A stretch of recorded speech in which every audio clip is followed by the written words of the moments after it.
আজকে এখানে স্ক্রিনে তোমরা বেশ কিছু ভোকাবুলারি দেখতে পাচ্ছ এবং সেগুলো দিয়ে সেন্টেন্স বানানো হয়েছে সেটা দেখতে পাচ্ছ। আর এটা দেখে আশা করি তোমরা বুঝে গেছো আজকের ক্লাসে আমরা এটাই শিখতে চলেছি। So hello everyone, this is Barnali here and you are watching me in Barnali classroom. তো দেখো, ইংলিশ বলার জন্য ভোকাবুলারি জানাটা ভীষণই ইম্পর্টেন্ট, বাট তুমি কিভাবে তোমার স্টক অফ ওয়ার্ডস বাড়াতে পারো সেটার জন্য তুমি একটা কাজ করতে পারো, যে তুমি রোজ যে ওয়ার্ডগুলো শিখবে সেই ওয়ার্ডগুলোকে নোট ডাউন করো এবং সেগুলো দিয়ে সেন্টেন্স বানানোর চেষ্টা করো। কারণ তুমি যদি সেন্টেন্স বানাও, if you utilize those words, so it will be easy for you to memorize. কারণ যদি তুমি সেই ওয়ার্ডগুলোকে ব্যবহার না করো তাহলে কিন্তু তুমি সেই ওয়ার্ডগুলোকে ভুলে যাবে। তো আজকের ক্লাসে আমি তোমাদেরকে বেশ কয়েকটা নতুন ওয়ার্ড বলবো এবং সেই ওয়ার্ডগুলোর মানে বলে দেবো, সেইগুলো দিয়ে আমি একটা করে সেন্টেন্স বলবো এবং তোমরা আমাকে আরো একটা করে সেন্টেন্স বলবে। তো চলো শুরু করা যাক আজকের ক্লাসটা। So let's get started. First এখানে যে ওয়ার্ডটা রয়েছে সেই ওয়ার্ডটা হচ্ছে সাফল্য। সাফল্য, সাফল্য এটার ইংলিশ হচ্ছে সাকসেস। সাকসেস মানে হচ্ছে সাফল্য। তো সাকসেস এটাকে আমরা কিভাবে ইউজ করতে পারি? যেমন ধরো আমরা এটা বলতে পারি, ধৈর্য ধরা সাফল্যের চাবিকাঠি। চাবিকাঠি, চাবিকাঠি ইংলিশ কিন্তু এই ক্ষেত্রেও কি হবে? সো ধৈর্য ধরা সাফল্যের চাবিকাঠি, ধৈর্য ধরা ইংলিশ হচ্ছে patience. So patience is the কি টু সাকসেস। মানে তুমি যদি সফল হতে চাও তাহলে পরে কিন্তু তার চাবিকাঠিটা হচ্ছে ধৈর্য, পেশেন্স। তো পেশেন্স ইজ দ্য কি টু সাকসেস, মানে সাফল্যের বা সফলতার চাবিকাঠি হচ্ছে পেশেন্স, ধৈর্য। তাহলে এখানে দেখো তোমরা কতগুলো ওয়ার্ড শিখলে, কি, পেশেন্স, সাকসেস, একটা চাবিকাঠি, সাফল্য অ্যান্ড ধৈর্য। তো তুমি শুধুমাত্র সাকসেস দিয়েই যে তোমাকে বানাতে হবে এমন নয়, তুমি চাইলে পেশেন্স দিয়েও আরো সেন্টেন্স বানাতে পারো। তো চলো নেক্সট কি রয়েছে দেখি। নেক্সট হচ্ছে প্রেরণা। প্রেরণা মানে কি? প্রেরণা মানে হচ্ছে ইন্সপিরেশন। প্রেরণার ইংলিশ হচ্ছে ইন্সপিরেশন। যেমন আমরা অনেক সময় জিজ্ঞাসা করি, তো তোমার প্রেরণা কে? So who is your inspiration? So inspiration এটা হচ্ছে, এটা দিয়ে আমরা কি ধরনের সেন্টেন্স বলতে পারি? এটা দিয়ে আমরা এটা বলতে পারি, তার গল্প আমাকে প্রেরণা দিয়েছে। তার গল্প আমাকে প্রেরণা দিয়েছে, তার গল্প আমাকে প্রেরণা দিয়েছে, এটার মানে হচ্ছে তার গল্প পড়ে আমি প্রেরণা পেয়েছি, প্রেরিত হয়েছি। So his story inspired me. So his story inspired me মানে তার গল্প আমাকে প্রেরিত করে, আমাকে প্রেরণা দেয়। So his story inspired me. Inspiration থেকেই ইন্সপায়ার্ড ওয়ার্ডটা এসেছে, মানে ইন্সপায়ার হচ্ছে ভার্ব এন্ড ইন্সপিরেশন হচ্ছে noun. So his story inspired me. Next দেখো কি রয়েছে। নেক্সট হচ্ছে আত্মবিশ্বাস। আত্মবিশ্বাস মানে হচ্ছে সেলফ কনফিডেন্স। আত্মবিশ্বাসের ইংলিশ হচ্ছে সেলফ কনফিডেন্স। মানে তুমি যাই করো না কেন তোমার মধ্যে কিন্তু আত্মবিশ্বাস থাকাটা ভীষণই প্রয়োজন। সো আত্মবিশ্বাস এটার ইংলিশ হচ্ছে সেলফ কনফিডেন্স। আত্মবিশ্বাস সাফল্যের জন্য প্রয়োজন। So confidence is essential for success. Confidence is essential for success. Essential মানে হচ্ছে প্রয়োজনীয়। So confidence is essential for success এটার মানে হচ্ছে আত্মবিশ্বাস সফলতার জন্য প্রয়োজনীয় বা সাফল্যের জন্য প্রয়োজনীয়। তো দেখো এখানেই তুমি সাকসেস দিয়ে দুটো সেন্টেন্স পেয়ে গেলে। ফার্স্টের ওয়ার্ডটা ছিল সাকসেস, এখন দেখো যে সেন্টেন্সটা করলে সেখানে তুমি আরো একটা ওয়ার্ড শিখলে কনফিডেন্স, এবং তার সঙ্গে আগে তুমি সাকসেস যে শিখেছো সেই ওয়ার্ডটাও এখানে রয়েছে। তো তুমি যদি প্র্যাকটিস করো তুমি দেখবে ফার্স্টে তোমার কাছে অনেক আননোন ওয়ার্ড আসবে, বাট তুমি যখন আস্তে আস্তে প্র্যাকটিস বাড়াবে দেখবে অটোমেটিক্যালি সেগুলো তোমার কাছে নোন হয়ে গেছে। তো চলো নেক্সট কি রয়েছে দেখি আমরা। নেক্সট হচ্ছে কর্তব্যনিষ্ঠ।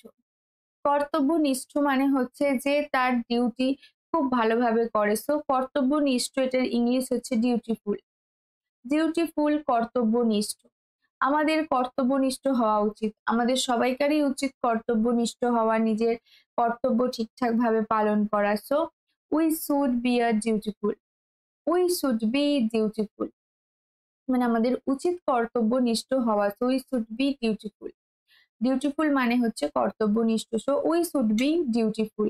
নেক্সট হচ্ছে সহানুভূতি। সহানুভূতি হচ্ছে এমপ্যাথি। তো দেখো এমপ্যাথি, সিম্প্যাথি এগুলোর মধ্যে কিন্তু তফাৎ রয়েছে। সহানুভূতি, এমপ্যাথি, কিন্তু এমপ্যাথি আর সিম্প্যাথি দুটোর মধ্যে একটা সিলি পার্থক্য রয়েছে। তো সেটা কি? সেটার জন্য কিন্তু আমি একটা ভিডিও বানিয়েছি, সেটা চাইলে তুমি দেখতেই পারো। সো সহানুভূতি, এমপ্যাথি, সহানুভূতি একটি মহান গুণ। অবশ্যই সহানুভূতি হচ্ছে একটা মহান গুণ, আমরা সবাই জানি আমাদের সহানুভূতিশীল হওয়া উচিত। সো সহানুভূতি, compassion is a great virtue or empathy is a great virtue. Compassion and empathy হচ্ছে synonym. So compassion is a great virtue or empathy is a great virtue. Next দেখো কি রয়েছে, নেক্সট হচ্ছে কৌতূহল। কৌতূহল ইংলিশ হচ্ছে curiosity. আমরা দেখবে এরকম বলি he is very curious. So very curious মানে হচ্ছে সে ভীষণই কৌতূহলী। সো কৌতূহল হচ্ছে কিউরিয়াসিটি এবং সেখান থেকেই কিউরিয়াস ওয়ার্ডটা এসেছে। সো শিশুদের মধ্যে প্রচুর কৌতূহল থাকে। অবশ্যই দেখবে শিশুরা যখন কোথাও যায় জিজ্ঞাসা করে এটা কি, ওটা কি, সেটা কি। তো children have a lot of curiosity. Children have a lot of curiosity. Curiosity মানে হচ্ছে কৌতূহল। সো শিশুদের মধ্যে প্রচুর কৌতূহল থাকে। Children have a lot of curiosity. Curiosity মানে হচ্ছে কৌতূহল। নেক্সট হচ্ছে সন্তুষ্ট। সন্তুষ্ট ইংলিশ হচ্ছে স্যাটিসফাইড। সন্তুষ্ট এটার ইংলিশ হচ্ছে স্যাটিসফাইড। অল্পতে সন্তুষ্ট থাকা ভালো, আমাদের অল্পতেই সন্তুষ্ট থাকা উচিত। সো অল্পতেই সন্তুষ্ট থাকা ভালো। It's better to B satisfied with less. With less মানে হচ্ছে অল্প বা কম, অ্যান্ড স্যাটিসফাই মানে হচ্ছে সন্তুষ্ট থাকা, অ্যান্ড ইটস বেটার এটার মানে হচ্ছে ভালো। সো অল্পতেই সন্তুষ্ট থাকা ভালো। It's better to B satisfied with less মানে তোমার যা আছে তাতেই তোমার সন্তুষ্ট থাকা উচিত, অল্পতেই সন্তুষ্ট থাকা উচিত। It's better to B satisfied with less. Next sentence, next হচ্ছে সাহস। সাহস ইংলিশ হচ্ছে কারেজ। সাহস ইংলিশ হচ্ছে কারেজ। সে ভয় পায় না, তার সাহস প্রচুর। সে ভয় পায় না, তার সাহস প্রচুর। He is not afraid, he has a lot of courage. He is not afraid, he has a lot of courage. Courage মানে হচ্ছে সাহস, মানে সে ভয় পায় না কারণ তার অনেক সাহস রয়েছে। So he is not afraid, he has a lot of courage.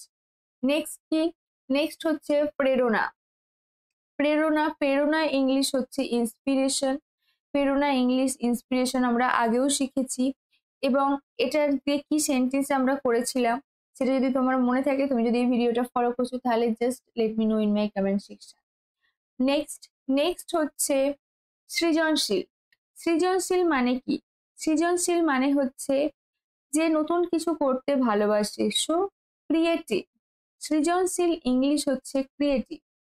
সৃজনশীল ইংলিশ ক্রিয়েটিভ। তো সৃজনশীল দিয়ে আমরা কি ধরনের সেন্টেন্স বলি? আমরা দেখো এরকম অনেক সময় বলে থাকি যে তিনি খুব সৃজনশীল ব্যক্তি বা সে খুব সৃজনশীল ব্যক্তি। সো তিনি খুব সৃজনশীল ব্যক্তি। He is a very creative person. He is a very creative person. Creative মানে হচ্ছে সৃজনশীল ব্যক্তি। So he is a very creative person. Creative person মানে হচ্ছে ভেরি সৃজনশীল ব্যক্তি।